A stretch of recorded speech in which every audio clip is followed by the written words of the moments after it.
안녕하세요. 저는 얼마 전 이혼하고 아이들과 살게 된 평범한 40대 여성입니다. 정말 아직도 이혼한 과정을 생각하면 미치고 환장할 일이지만 사람들이 진짜 이런 나쁜 사람들에 대해 알아야 할 것 같아서 이렇게 사연글을 쓰게 됐어요.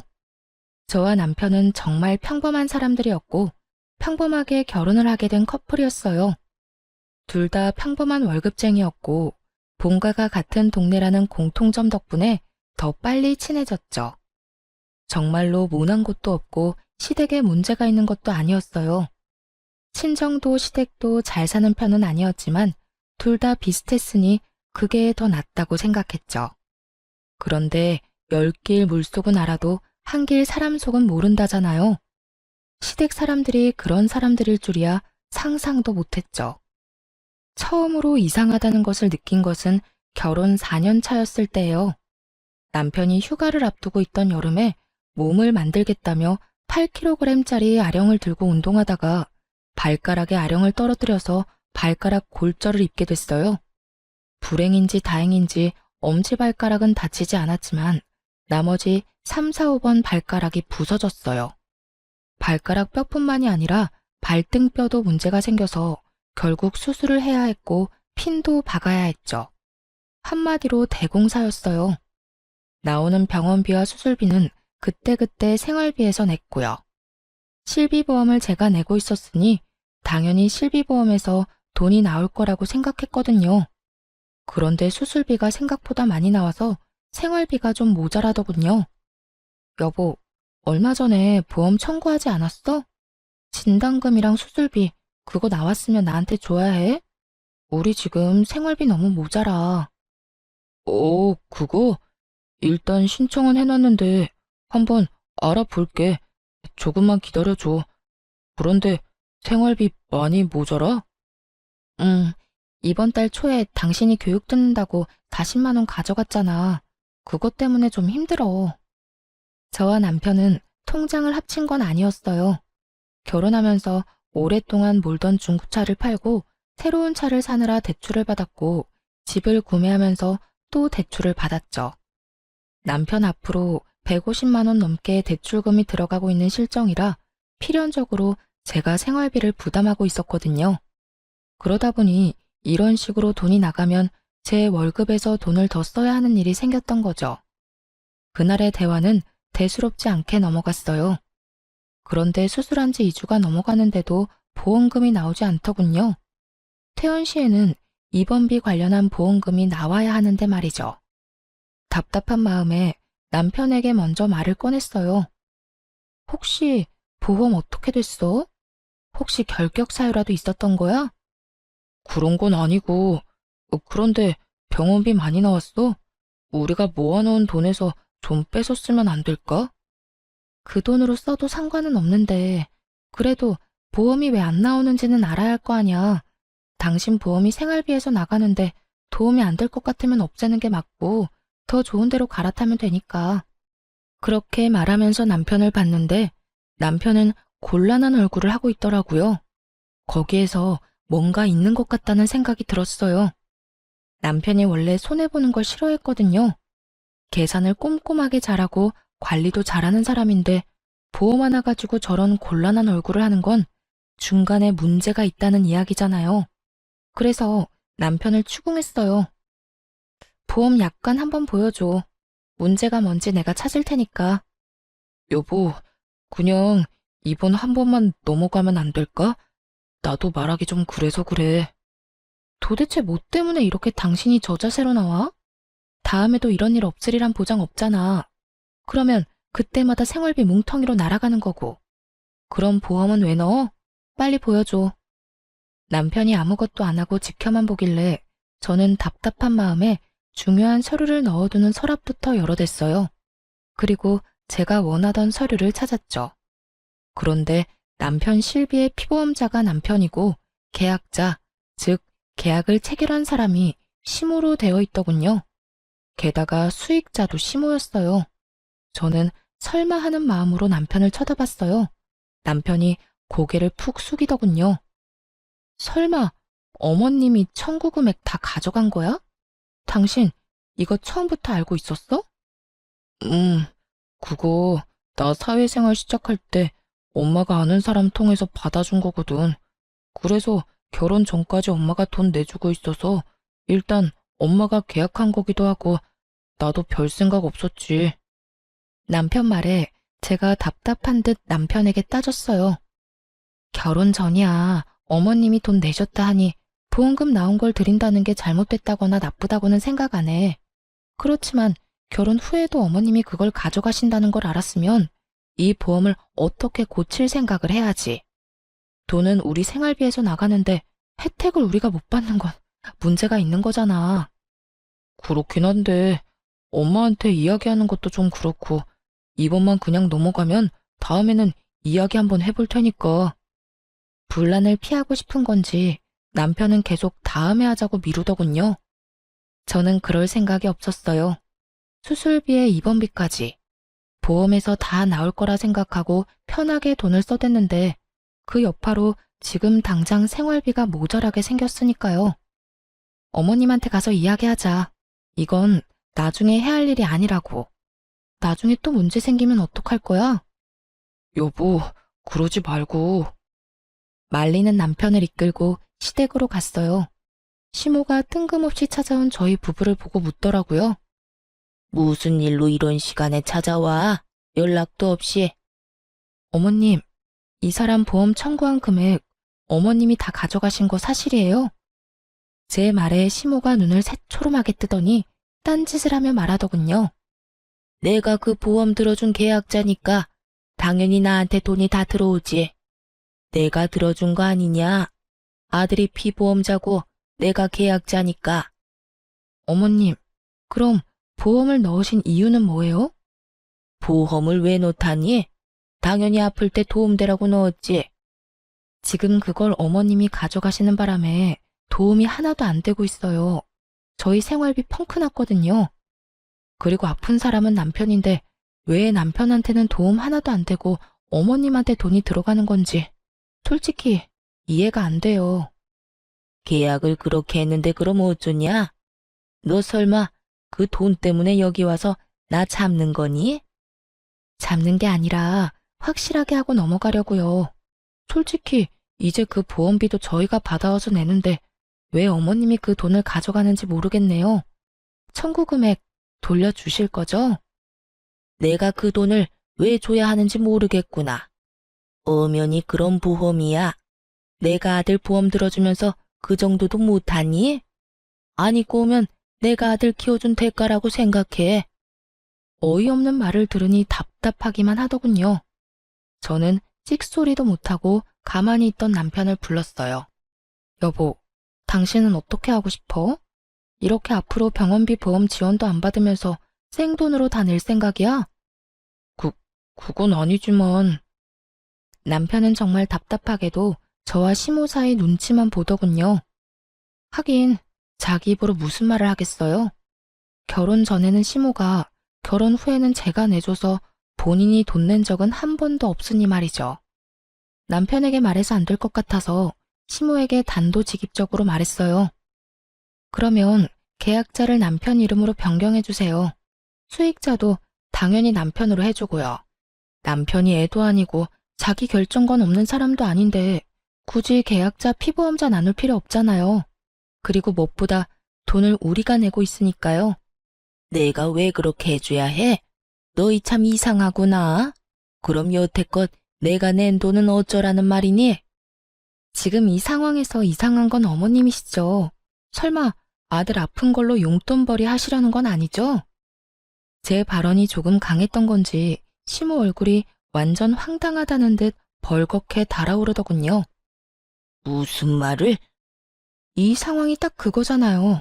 정작 아픈 아들이 돈 다 내고 치료받았는데 보험은 어머님이 다 먹겠다는 말이 그 뜻으로밖에 안 들리잖아요. 제가 어플 체크해보니 여태 보험비를 아예 안 받았던 것도 아니고 그 전에 받으신 것만으로도 내신 금액은 돌려받으신 것 같은데요. 제 말에도 시모는 아무 말 없이 입만 꾹 닫고 있더군요. 더 이상 말하면 자기 얼굴에 똥칠하는 것밖에 안 되니 뭐로 새로 일관하려는 느낌이었어요. 그 모습에 저도 마음 단단히 먹었죠. 지금 당장은 남편 건강이 그리 나쁘지 않아서 저 보험이 필요 없을 수도 있지만 나중에 나이가 들면 저희가 얼마나 큰 손해를 보겠어요. 그래서 남편에게 말했죠.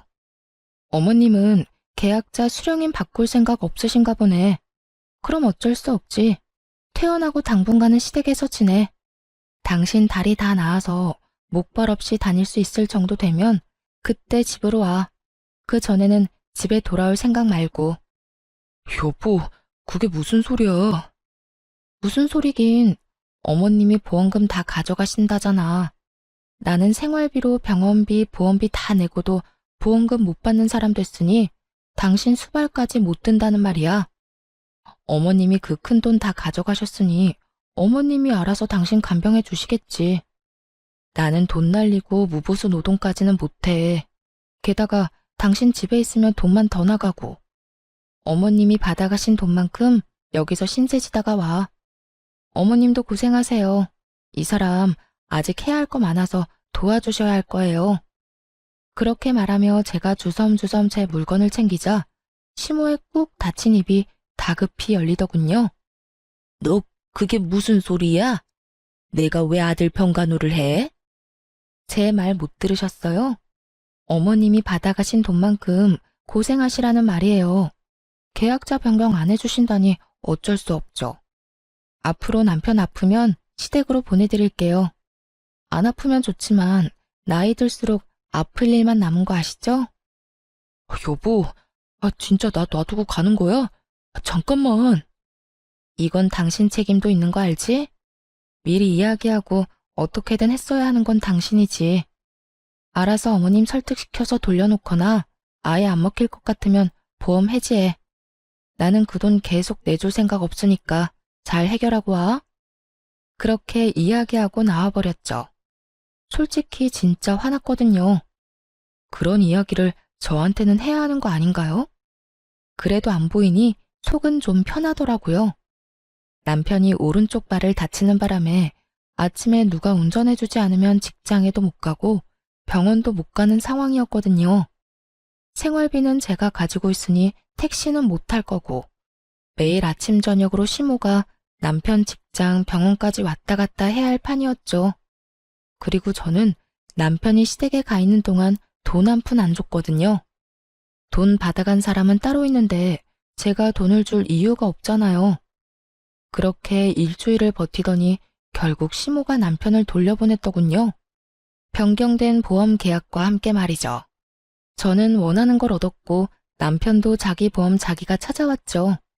그런데 남편 얼굴이 생각보다 개운한 얼굴은 아니더군요.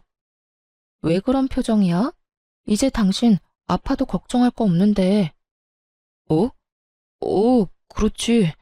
그냥 엄마한테 좀 미안해서 그렇지. 미안하게 생각하지 마. 그게 이상했던 거고 지금 이게 정상인 거야. 다 큰 자식 아픈 걸로 돈 버는 건 좀 아니지. 비용도 우리가 다 내는데. 그리고 어머님도 분명히 이해할 때가 올 거야. 그렇게 이야기했더니 남편이 고개를 끄덕이더군요. 아픈 자식에게 더 해주고 싶으면 더 해주고 싶지. 자식한테 가야 할 것까지 모조리 뺏어오겠다는 생각을 하는 부모가 어디 있겠어요? 사실 저희 어머니가 시모와 같은 동네 살아서 오가며 인사도 하고 아는 사람도 많았던지라 걱정이 됐는데 다른 사람에게 이야기해봐야 자기만 손해라는 걸 아는지 아무 말도 안 했더라고요. 그렇지만 이 일로 시댁과 저는 거리가 생겨버렸잖아요. 그래도 미래에 더 큰 병으로 이런 일 생겼으면 더 돌이킬 수 없었을 거라는 생각을 하면 차라리 지금 좀 척치는 게 나을 수도 있다고 생각했어요. 하지만 그 일로 인해 제 마음속에 시모에 대한 이미지는 완전히 박살이 나버렸죠. 그렇게 교양 있어 보이고 사람 좋아 보이던 시모가 돈이라면 환장을 하는 사람처럼 보이기 시작했거든요. 그래도 그 이후로 저희한테 돈을 요구한다거나 하지는 않았어요. 그런데 사건은 의외의 곳에서 터지는 법이더라고요. 저와 남편은 결혼하면서 신혼집을 마련할 때 남편 4천, 저 2천, 친정에서 3천, 나머지는 대출로 집을 샀거든요. 대출을 남편이 갚기로 하면서 명의는 남편 앞으로 하기로 했어요. 솔직히 우리 돈이 들어가기는 하지만 저희 돈은 리모델링비랑 혼수로 거의 다 쓰게 됐으니까요. 그리고 결혼 후 새로 사야만 했던 새 차의 할부금도 남편이 갚고 있는 중이었거든요. 그래서 제가 10년째 생활비를 충당 중이었어요. 여보, 미안한데 40만 원만 생활비에서 가져갈 수 있을까? 사촌 동생이 과일 장사 시작했잖아. 가서 좀 팔아주기도 해야 하고 얼마 전에 첫째가 낸 문콕 사고도 돈 물어줘야 하거든. 당신 남는 돈은? 월급에서 대출금 갚고 나서도 돈 좀 남잖아. 얼마 전에 본가에서 보일러 고장났다고 해서 그거 고치는데 돈 좀 썼어. 그래서 이번에는 돈이 없어. 아, 그거 가져가면 나 남는 돈 거의 없어. 자동차 할부는 이제 끝날 때 되지 않았어? 3달 정도면 끝나. 그러면 나도 좀 여유로워지니까 당신 도와줄 수 있겠지. 그때까지만이야. 조금만 도와줘. 필요한 돈이긴 했어요. 애가 문콕을 하는 바람에 상대 차량 문짝을 갈아줘야 했거든요. 그렇지만 한 번에 40만 원이라는 돈이 나가니 생활비가 진짜 휘청하더라고요. 그래도 어쩌겠어요. 필요하다니 줘야죠. 그 전에도 남편은 생활비에서 그렇게 돈을 자주 빼갔어요. 작년까지만 해도 남편이 매달 드는 교육과 헬스장 비용으로 매달 30만 원씩 나갔었죠. 그 외에 경조사 비용으로도 자주 가져갔고요. 생활비를 비상금 정도로 생각하는 남편을 보며 그 집도 차 할부금이 다 끝나면 괜찮겠지 하는 생각을 했어요. 그런데 남편에게 돈을 빌려주고 정말 오랜만에 가계부를 살펴보는데 이상하게도 남편이 매달 4, 50만 원씩 꼬박꼬박 가져가고 있는 걸 발견했거든요. 물론 이유는 다 달랐지만 정말 한 달도 빠짐없이 매달 가져갔어요. 그리고 항상 10일에서 15일 사이에 돈을 빼가는 걸 알게 됐죠. 이상하잖아요. 그래서 남편이 오래전에 만든 체크카드의 통장을 들고 통장 정리를 시작했어요. 하나둘씩 찍혀 나오는 내역을 보면서 저는 점점 입을 다물지 못하게 됐어요. 그 체크카드는 남편이 빚 갚는 용으로 사용하는 카드였는데 제게 빌린 돈이 그 카드로 들어가면 모조리 아파트 대출금으로 들어가더라고요. 게다가 아파트 대출금도 제가 생각했던 것보다 금액이 적었고 차 대출금은 이미 끝나 있더라고요. 순간 부들부들 떨리더라고요. 여태껏 150만 원이 넘는 금액을 대출금과 이자로 내고 있다고 생각했기 때문에 제가 생활비를 내고 있었는데 실제로는 모든 걸 다 속이고 있었다니. 남편이 계산을 잘하고 꼼꼼하니까 맡겨뒀던 일이 결국에는 제 살까먹는 일이었던 거죠. 이걸 어떻게 할까 생각하다가 한 가지 좋은 생각이 떠올랐어요. 제 돈으로 대출금 갚는 걸 알게 됐으니 그걸로 하나 당당하게 요구할 수 있는 일이 생겼거든요. 여보, 우리 이 집 벌써 산지 10년이나 됐잖아. 이제 슬슬 공동 명의로 해줄 수 없어? 저는 야근 후에 집에 온 남편에게 그렇게 말을 꺼내자 남편이 순간 멈칫하더군요. 그러더니 저를 한번 슬쩍 보고는 다시 식사를 하며 말했어요. 그건 안 돼. 내가 돈 갚고 있는 거 알잖아. 솔직히 10년간 내가 다 갚았는데. 그리고 누구 명의면 무슨 상관이야? 우리한테 문제가 있는 것도 아니고. 나 죽으면 어차피 다 당신이랑 애들 건데. 그러니까 누구 명의면 무슨 상관인데? 그러면 공동명의 해도 되잖아. 아니, 도대체 갑자기 왜 공동명의를 해달래? 10년간 아무 일 없이 잘 지내왔잖아. 내가 어제 당신 통장 정리하면서 알게 됐거든. 나한테서 받아간 돈 다 대출금으로 들어가고 있던데, 그리고 차 대출금도 벌써 다 갚았더만. 대출금 금액도 나한테 말했던 것보다 더 적고. 제가 그렇게 말하자 남편이 인상을 팍 쓰더군요. 그걸 당신이 왜 봐? 그거 사생활 침해야. 그럼 난 그거 모르고 내내 당신한테 뒤통수 쳐맞고 있어야 됐어?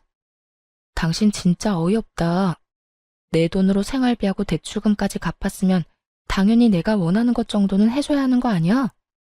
왜 나만 죽어라 돈 대고 있는데? 그럼 이참에 말해봐.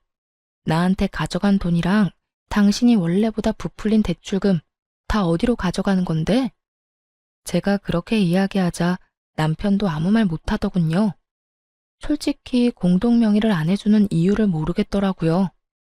내가 그거 다 봐주겠다고.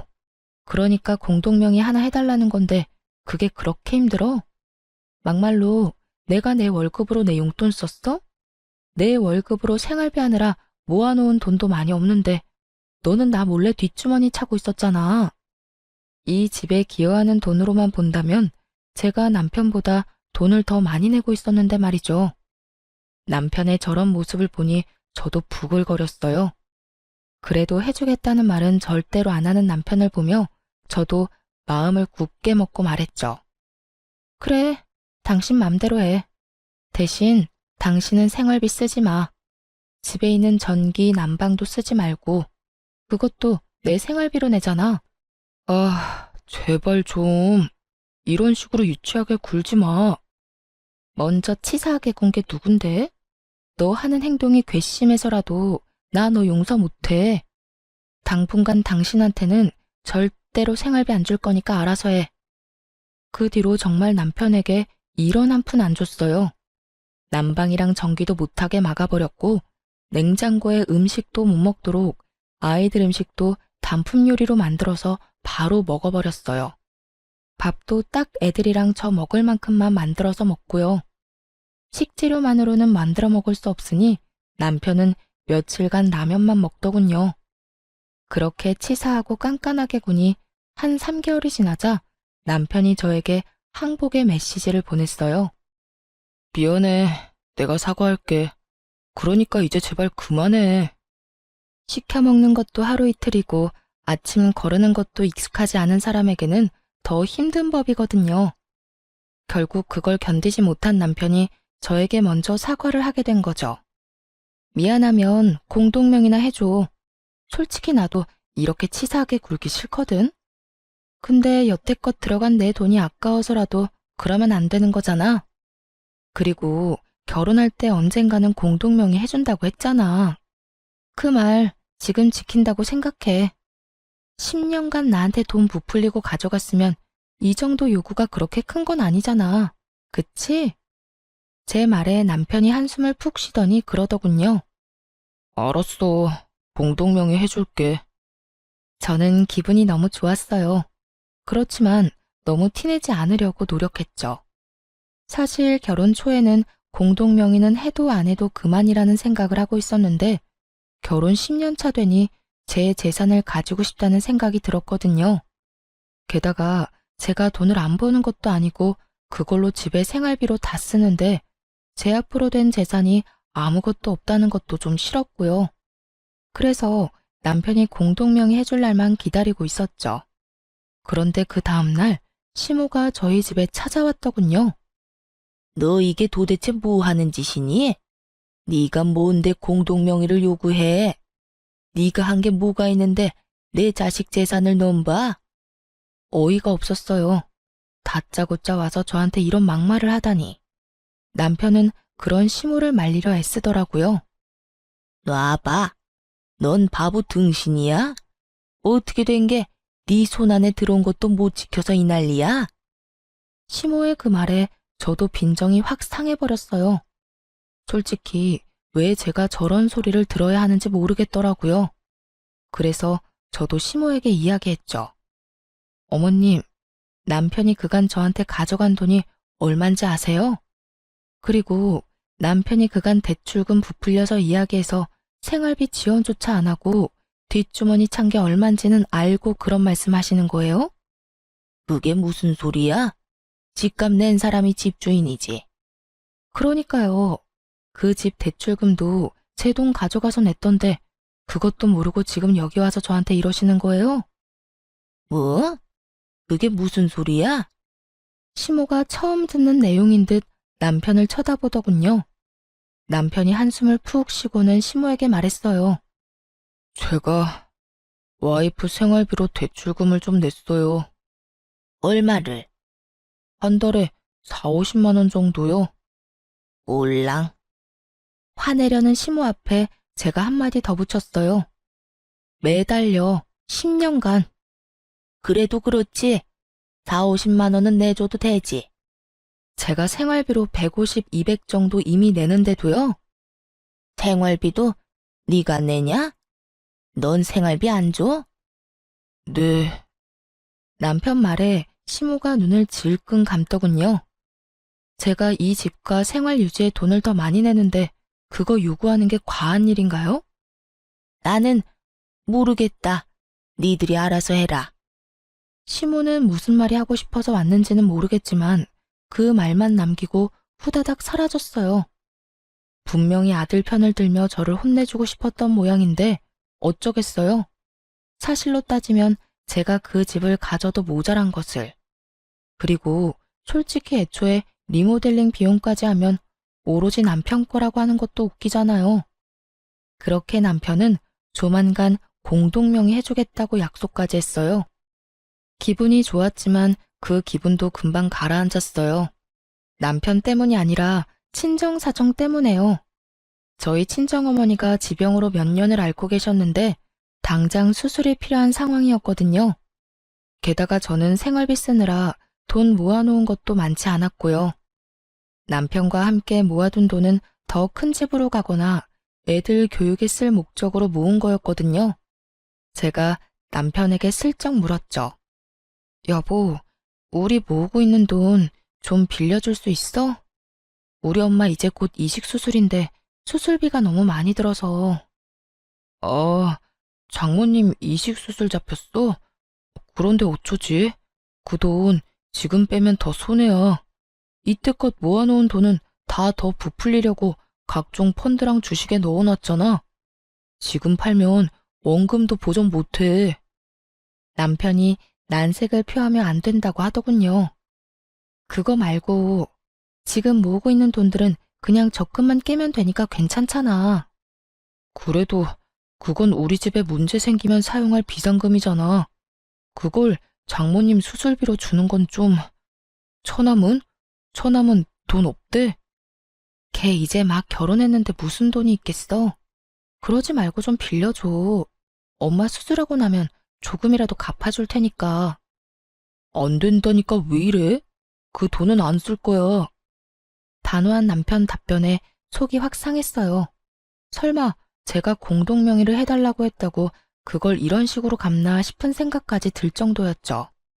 그럼 공동명의나 빨리 해줘. 꽥 소리 지르고 그날 대화는 그렇게 종료됐어요. 장모님이 아프다는데 괜찮냐는 말은 한마디도 없고 돈은 절대 못 빌려준다는 남편놈에게 우라가 치밀었어요. 그 다음날 남편이 야근하는 동안 저는 칼퇴근하고 집에 와서 남동생을 불렀어요. 누나, 엄마 수술비 어떡할 거야? 엄마 보험은 없나? 보험 있긴 한데 기대하기는 좀 어려워. 특약도 많이 없었고 그냥 기본이라. 낸 만큼 다 못 돌려받을 가능성이 높지. 너희 매형도 진짜 너무하지 않니?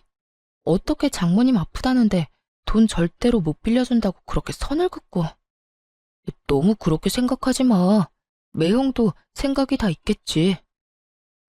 일단은 대출이라도 해봐야지 뭐. 그렇다고 엄마 저대로 수술도 못하게 둘 수 없잖아. 아버지 돌아가시고 우리 두 남매 키우느라 고생하셨잖아. 호강도 못 시켜드렸는데. 동생을 집으로 부른 건 반찬을 싸서 주기 위해서였어요. 올케가 입덧이 심했는데 저번에 저희 집에서 먹었던 음식이 너무 먹고 싶다고 해서 저희 집 반찬하면서 겸사겸사 양을 더 많이 해서 만들었거든요. 그래서 동생을 불렀는데 엄마 수술 이야기 때문에 커피 한잔하며 이야기하다가 시간이 좀 늦어졌죠.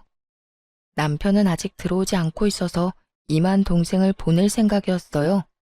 반찬 양이 많아서 동생 배웅도 할 겸 지하 주차장으로 같이 내려갔어요. 엘리베이터 타고 내려서 동생 차에 반찬이랑 애기용 물품을 싣고 있는데 뒤에서 익숙한 목소리가 들리더군요. 그러니까 미친 거지. 왜 내가 모아둔 돈을 처가에 갖다 붓냐? 와이프가 정신이 나간 거지. 얼마 전에는 돈독이 올랐는지 집도 공동명의 하라고 해서 난리도 아니었잖아. 아무리 봐도 남편 목소리였어요. 순간 벙쪄서 아무 말도 못하고 듣기만 하는데 가관도 아니었어요. 내가 나서려니 동생이 갑자기 조용하라는 제스처를 하며 폰을 꺼내 허둥지둥 녹음 버튼을 누르더라고요. 공동명의 해줬냐고? 내가 왜? 나 그거 해줄 생각 없어. 그냥 말만 그렇게 해놓은 거야. 안 해주면 지가 어쩔 건데? 진짜 괘씸해서라도 안 해줄 거야. 그리고 자기 엄마 아픈 걸 왜 내 돈으로 해결하려고 하는지 이해가 안 간다니까. 돈이 너무 아깝잖아. 어차피 곧 죽을 사람 병원비를 왜 우리가 내? 그리고 늙어서 그 수술비 정도도 마련 못해서 끙끙거리는 것도 웃기고.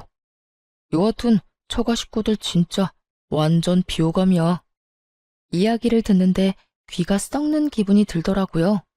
그런데 더 놀라운 이야기가 그 뒤에 나왔어요. 그리고 저번에 보험이랑 대출 와이프한테 걸린 거 생각하면 아직도 한숨 나온다니까. 그래, 그 보험 청구 금액 와이프 몰래 엄마랑 나눴거든. 병원비는 생활비로 내고. 근데 그거 안 준다고 쌩 난리를 치더니 결국 나 본가해버리고 가버리는 거 보고 완전 정이 뚝 떨어지더라니까. 그걸로 이번에도 비상금 잘 모을 수 있었는데 딱 걸려가지고 대출금도 와이프 돈으로 야금야금 잘 넣고 있었거든. 부풀려서 이야기해서 생활비도 와이프가 다 내도록 설계 다 해놨는데 말이지.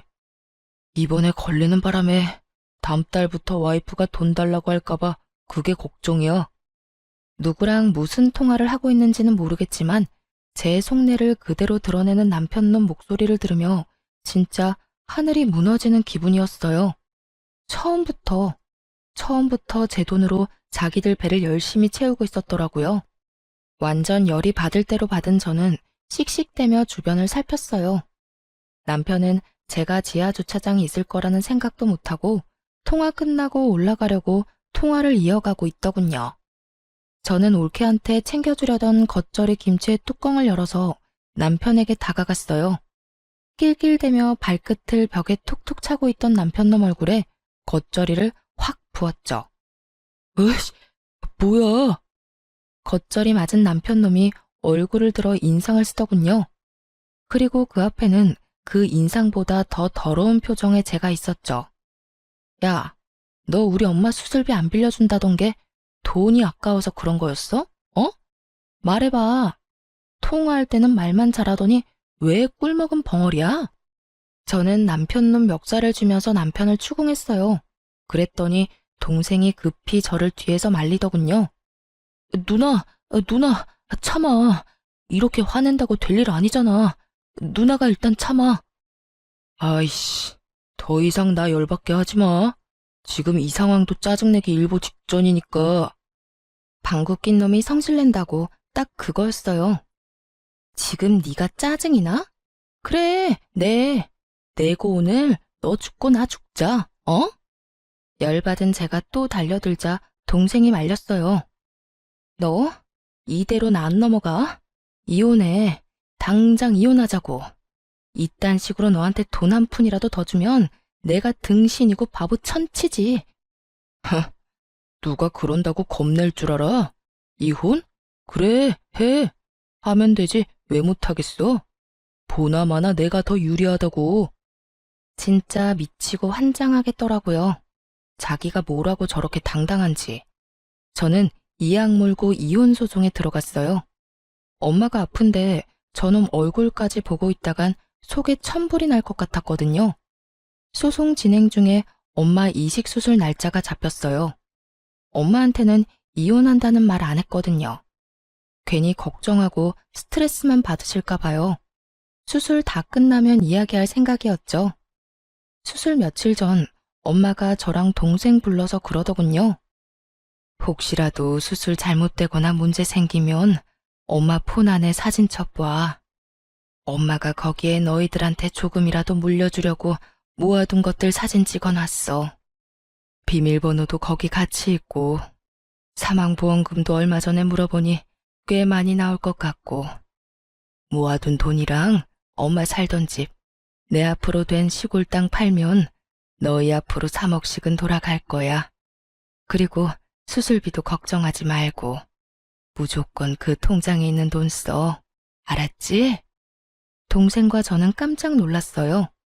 평소 친정엄마가 항상 돈 없다는 말을 밥 먹듯이 하니 저도 동생도 당연히 어머니에게 돈이 없다고 생각했거든요.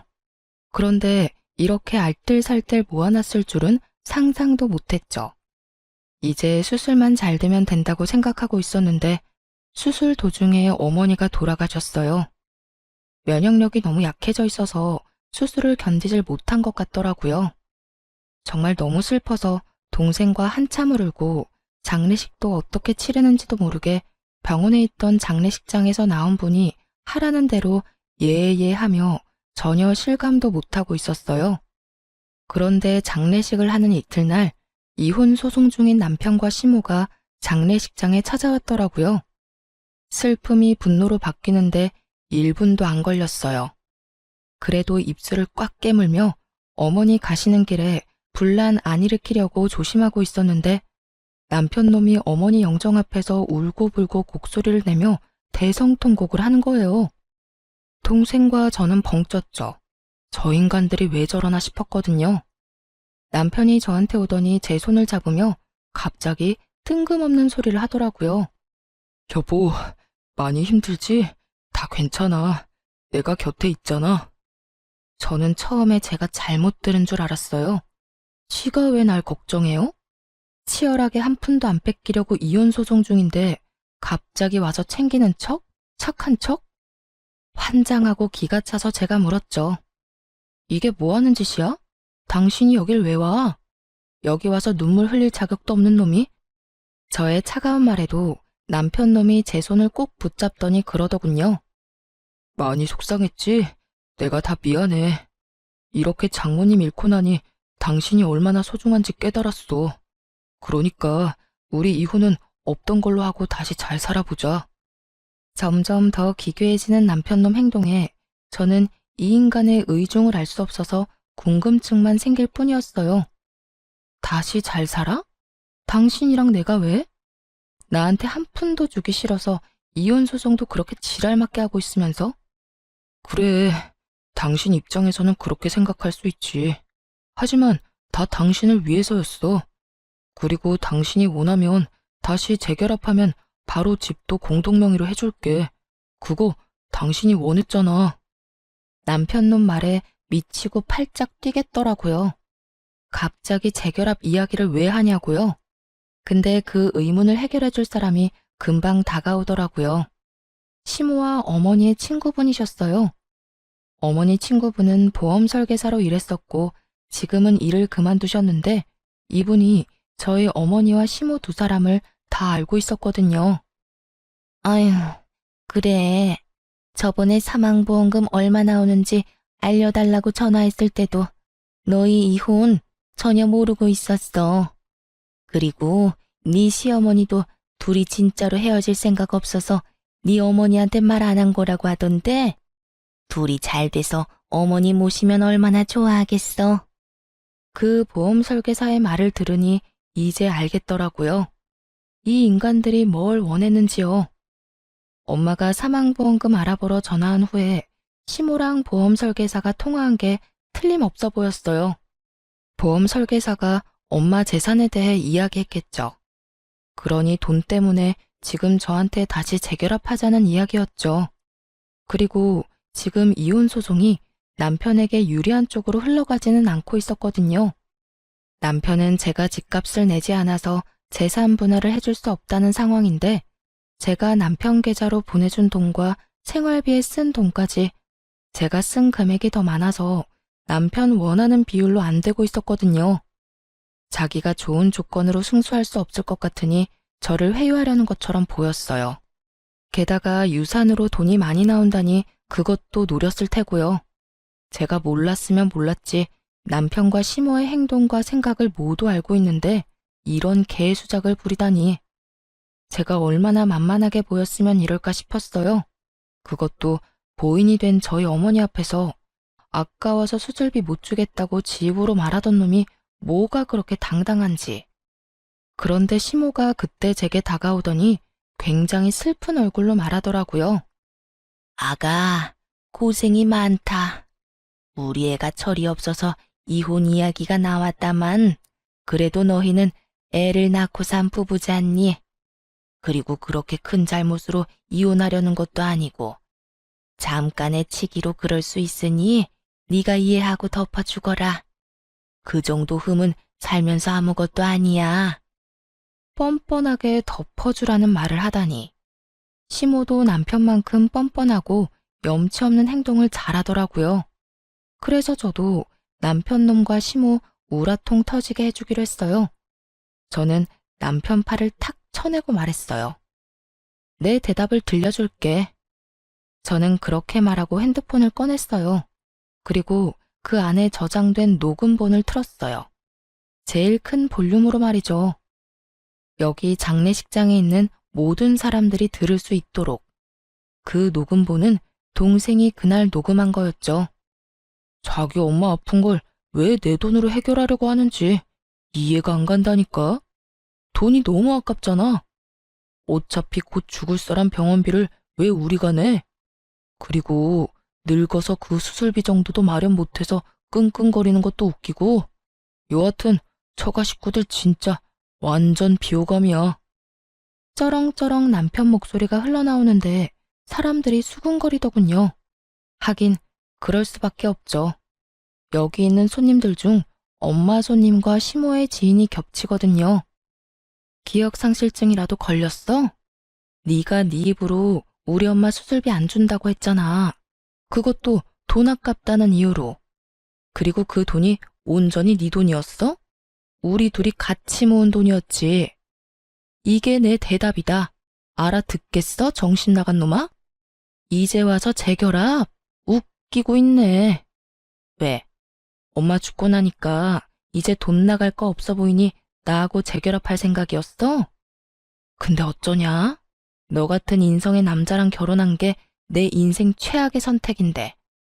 2번 다시 몇 억을 너랑 같이 준다 해도 너랑 재결합은 없어. 제 말이 끝남과 동시에 장례식장이 웅성거리기 시작했어요. 설마 진짜로 저랬단 말이야? 저게 사위가 아니라 웬수지. 아이고, 저거 모르고 간 고인이 다행인 건지 불행인 건지. 세상에, 겉으로는 며느리가 잘못해서 이혼한다더니 그게 아니라 자기 아들한테 문제가 있었네. 아무리 그래도 처갓집을 저렇게 홀대할 수가 있어? 뒤에 이야기가 더 흘러나올수록 사람들의 이야기 소리는 더 커졌고 시모와 남편은 얼굴이 새빨개져서는 저를 찌를 듯이 노려보더군요. 제가 겁이라도 낼 줄 알았나 봐요. 제가 도리어 더 눈을 똑바로 뜨고 째려보는데 동생이 그 사이에 끼어들어왔어요. 형님, 여기서 형님 반기는 사람 아무도 없어요. 저희 가족들도 누나도 그리고 저희 어머니도요. 그러니까 알아서 좀 빠져주세요.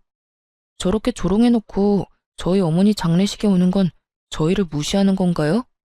아니면 저희 어머니를 무시하는 건가요? 설마 자기 입으로 저렇게 다 말해놓고 아니라는 말 하실 건 아니죠? 남동생의 그 말에 남편이 주변의 눈치를 살살 보더니 결국 시모를 두고 자기 몸만 빠져 도망치듯 나가버렸어요. 속이 시원하더라고요. 여기 사람들 중에 시모와 남편 아는 사람들이 많았거든요. 지금껏 시모와 남편을 착한 사람이라고 잘못 알고 있다는 것만으로도 완전히 열받았는데 그 사람들에게 다 알려줄 수 있었으니까 다행이라 생각했어요. 결국 남편과 저는 이혼을 했어요. 재산 분할도 저한테 유리하도록 됐죠. 저는 어머니 유산과 재산 분할로 받은 돈 보태서 시모집 근처 좋은 평수로 이사를 갔어요. 그리고 자주 마트에서 시모와 전 남편을 마주쳤거든요. 그전에는 그렇게 기고만장해서 코가 하늘을 찌르더니 지금은 저를 봐도 모른 척하기 바쁘더군요. 왜냐고요? 마트 갈 때마다 아는 사람들이 그런 이야기를 해주거든요. 아유, 고생 많았어. 어떻게 그렇게 되먹지도 못한 인간을 만나서. 그래도 일찍 이혼한 게 다행이지. 그런 놈이랑 같이 살아봐야 저승가에는 어머니 속만 문드러질 테니까. 그렇게 시모와 전 남편이 있는 곳에서 저를 다독이며 자주 말해줬거든요. 솔직히 사람들 입에 오르내리는 일은 저도 좋아하지 않지만 나쁜 인간들 엿먹이려는 일이라고 생각하니 도리어 의욕이 샘솟더라고요. 그렇게 몇 번 그 인간들 있는 곳에서 그런 소리 들으니 결국은 그 인간들도 못 참더라고요. 몇십 년이나 살았던 동네를 쫓겨나듯 도망가게 됐으니까요. 전 남편과 시모가 어디로 갔는지는 저도 몰라요. 하지만 두 사람의 행보가 어디든 이제 저랑은 상관없다고 생각해요. 저도 복수할 만큼 했거든요. 그렇게 돈 좋아하는 두 사람보다 더 많은 돈을 가지게 됐고, 두 사람보다 더 좋은 환경에서 살고 있는 걸 봤잖아요. 그러니 얼마나 속이 쓰렸겠어요? 남의 떡이 더 커 보인다고 했어요.